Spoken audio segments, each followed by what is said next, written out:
और कॉलर हैं जी। अस्सलाम वालेकुम, कौन बात कर रहे हैं, कहाँ से बात कर रहे हैं? वालेकुम अस्सलाम, अमीन अली बात कर रहा हूँ नवाबशाह से। जी जी फरमाइए। सर मेरा आपसे सवाल है, क्या नाम, मोहम्मद इमरान भाई से। जी जी फरमाइए। जी सर, ये चैंपियन ट्रॉफी आ रही है तो साइम तो वैसे इंजर्ड आपको पता है, तो इस दिन शर्जील खान क्यों नहीं आ सकता? जब बड़े T20 इवेंट में आजम खान जैसे प्लेयर आ सकते हैं तो शर्जील खान क्यों नहीं? बहुत शुक्रिया आपका। बहुत शुक्रिया। एक तो बात ये है कि भाईजान ये वाला जो इवेंट है ये है 50 ओवर्स का, और इसका 20 ओवर्स के साथ मवाजना उतना ज़्यादा मुनासिब नहीं है। और दूसरी बात यह है कि जब आपने कोई मिसाल रखनी है किसी को टीम में डालने के लिए, तो आप मिसाल इंज़मामुल हक की भी रख सकते हैं, सईद अनवर की भी रख सकते हैं, जावेद मियादाद की भी रख सकते हैं। आप मिसाल किसी कामयाब खिलाड़ी की भी रख सकते हैं, किसी फिज़िकली फ़िट की भी रख सकते हैं, आप स्टीवन स्मिथ की भी रख सकते हैं, आप विराट कोहली की भी रख सकते हैं, आप डेविड मिलर की भी रख सकते हैं, आप जो रूट की भी रख सकते हैं, आप ग्लेन मैक्सवेल की भी रख सकते हैं। ठीक है, तो ये तो आपने इसका तयन करना है कि आप मिसाल किसकी रख सकते हैं। अब आप एक ऐसे नाकाम खिलाड़ी की मिसाल रख रहे हैं, अगर वो आ सकता है तो वो क्यों नहीं आ सकता?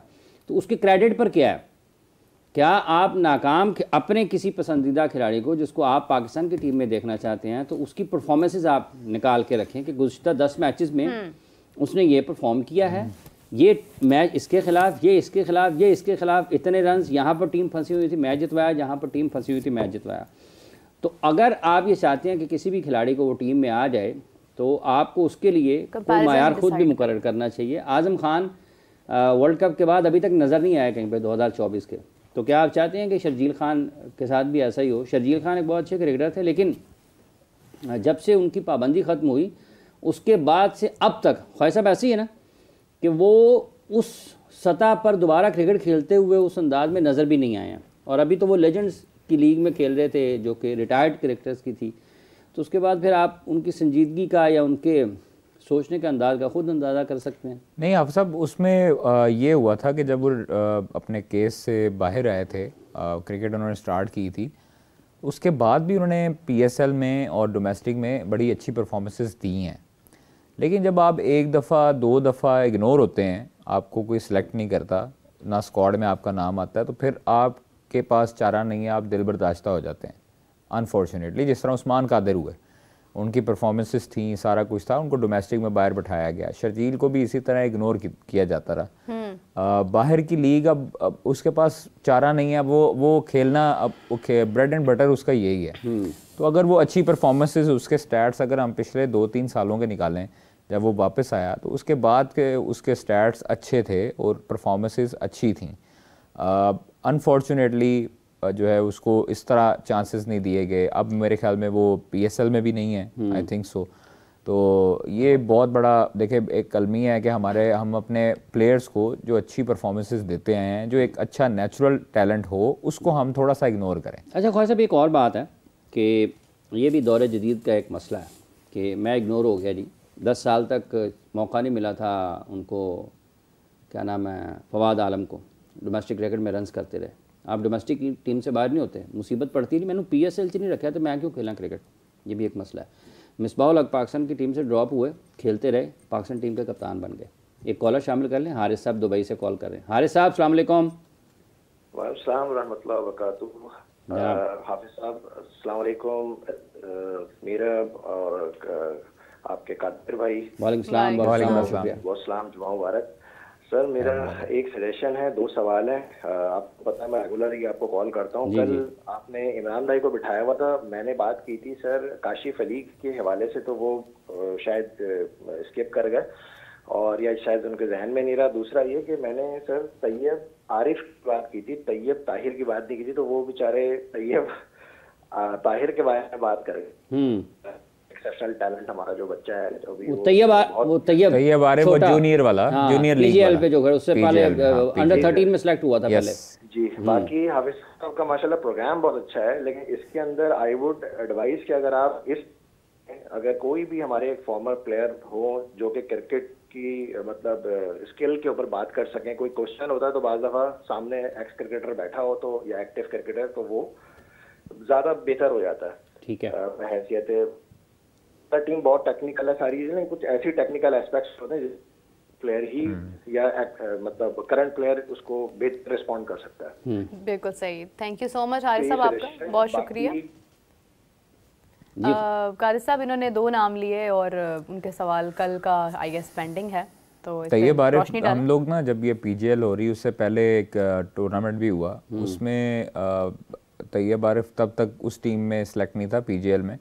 उससे पहले अंडर 13 का भी एक प्रोग्राम चल रहा था उनके मुकाबले का, वहाँ से आया था पीसीबी का। तो वहाँ पर जो है ना वो एक लड़का छोटा सा यंग सा, हम लोग मैं और सुहेल इमरान साहब हम लोग बैठे हुए थे मीडिया गैलरी में, तो टक चौके टक छक्के मीट कर, मतलब वो एक ऐसा आपको एक प्लेयर जो है ना वो आपको खड़े होने के अंदाज से पता लग जाता है कि ये प्लेयर है। ठीक है, आप उसको जज करना हो, आप उसको बिल्कुल आप उसके बैटिंग स्टाइल से या पहली आप उसकी स्ट्रोक से जो है वो आपको पता लग जाता है कि आप वो अच्छा प्लेयर है। तैयब ने जब किए उस टाइम उसने मेरे ख्याल में 70-80 रन किए, तो उस इनिंग में हम लोग वाकई हैरान रह गए और उसका नाम हम लोगों ने बाकायदा स्कोरर से पूछा कि यार ये बच्चा कौन है। तो ये तैयब आरिफ तब से हमें याद है कि बड़ा एक मतलब उसने कॉन्फिडेंस लेवल उसका बहुत बूस्टअप था, अच्छा खेला। फिर उसके बाद जब वो पीजीएल में आया तो पीजीएल में भी उसने अच्छे रन्स किए, वहाँ पर भी अच्छा स्कोर किया। तो वो आप देखें, टैलेंट को आप रोक नहीं सकते। आप सलमान अली आगा को देख लें, सारी ज़िंदगी डोमेस्टिक के लिए नहीं रोक सकता कोई भी। आप जितने मर्जी आप दरवाजे बंद कर लें, जो हक उसका है वो उसको मिलना है। और इंशाल्लाह मैं उम्मीद करता हूँ कि अच्छी क्रिकेट बाकी है उसकी, तैयब आरिफ की बहुत क्रिकेट है। अभी तो शुरू होनी है, अभी शुरू हुई भी है ना, अभी शुरू हो गई भी है उसकी। अभी बिगिनर जरूर है लेकिन इंशाल्लाह ताला प्रोफेशनल, अभी बड़ी मंजिलें बाकी बड़ी और वो अच्छा उसका कैरियर होगा अगर वो पाकिस्तान टीम की तरफ से खेलता है। तो मैं समझता हूँ कि मैच्योरिटी लेवल के लिहाज से जो उसका अंडर 13 में मैंने मैच्योरिटी लेवल देखा है और क्रीज पे टेम्परामेंट देखा है, वो आगे भी अच्छे तरीके से सरवाइव करेगा। एक और भी नाम लिया था इन्होंने हाफिज साहब शुरू में, तैयब काशिफ अली को अच्छा वो लोग जो है वो जानते नहीं है, लेकिन हमने मुतअद्दिद डोमेस्टिक के लड़कों से पूछा है, उन्होंने कहा कि जी ये हम लोग इनको खेलते हैं तो ये काफ़ी तगड़ा बॉलर है। ये लगता है कि ये उधेड़े उम्र के होंगे लेकिन ये अच्छा बॉलर है और इसकी लाइन लेंथ डोमेस्टिक में बड़ी अच्छी है। तो अच्छी चीज़ है कि डोमेस्टिक के आप लोग परफॉर्मर्स को, डोमेस्टिक के वो उस बॉलर को, उस बैटर को मौका देते हैं जिसमें टेम्परामेंट, जिसमें टैलेंट और जिसमें परफॉर्मेंस स्किल्स हों। आप उसने परफॉर्मेंसेस दी हैं, डोमेस्टिक में आउट किया है बड़े बड़े क्रिकेटर्स को।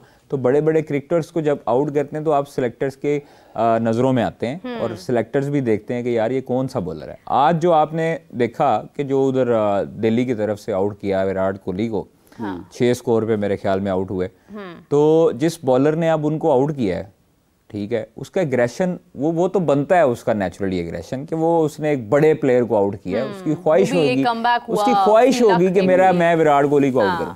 देखिए अब वो बॉलर जो है वो लोगों की नजरों में आ गया कि यार ये कौन है। अब उसके बारे में सर्च कर रहे होंगे कि यार ये कौन है, इसके क्या स्टैट्स हैं।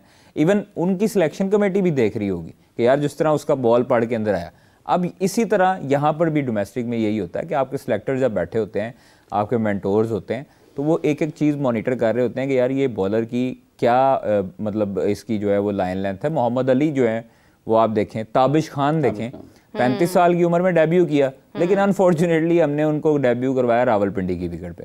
ठीक है, जो फटा विकेट हम बना दिया हुआ था, वो उनके साथ ज्यादती थी। तो वो इसलिए हम लोगों की अब शुक्र अल्लाह का कि हम लोगों ने डोमेस्टिक को इज्जत देनी शुरू की है और हमारे डोमेस्टिक के प्लेयर्स आए। काशिफ अली का अभी बहुत ज़रा जो है वो इंशाल्लाह कैरियर बाकी है और अच्छे तरीके से अगर उनको करते हैं। एक और कॉलर है हमारे साथ। अस्सलाम वालेकुम जी, कौन बात कर रहे हैं, कहाँ से बात कर रहे हैं? हेलो जी जी जी फरमाइए। जी अस्सलाम वालेकुम। वालेकुम अस्सलाम जी। मेरा क्वेश्चन ये है कि बहुत ज़्यादा तजज़िये हो रहे हैं कि ओपनिंग किससे करवाई जाए। तो 2023 के वर्ल्ड कप में हमने देखा कि बाबर आजम और फखर जमान ने न्यूजीलैंड के अगेंस्ट बहुत अच्छी जो है पार्टनरशिप की थी। तो क्या बाबर आजम और फखर जमान दोनों ओपनिंग कर सकते हैं? बिल्कुल सही है, champion trophy. Thank you so much. ज़्यादा चांसेस तो वैसे अभी तक यही है, लेकिन शायद इसमें कोई शफल हो और इनकी ख्वाहिश हो सकता है पूरी हो जाए। यहीं से आवाज़ चली रही, क्योंकि किसी हद तक ख्याल जो है वो वहाँ पे है भी कि ये ओपनिंग प्लेयर हमारा हो सकता है। नहीं होना भी चाहिए। देखें ओपनिंग आप जब रेगुलर ओपन के साथ नहीं जाएंगे, बाबर अगर ओपन करेगा, अच्छा वो आवाज़, अब आपको याद होगा हमने ये खबर ब्रेक की थी कि ओपनिंग जो है वो बाबर करेगा।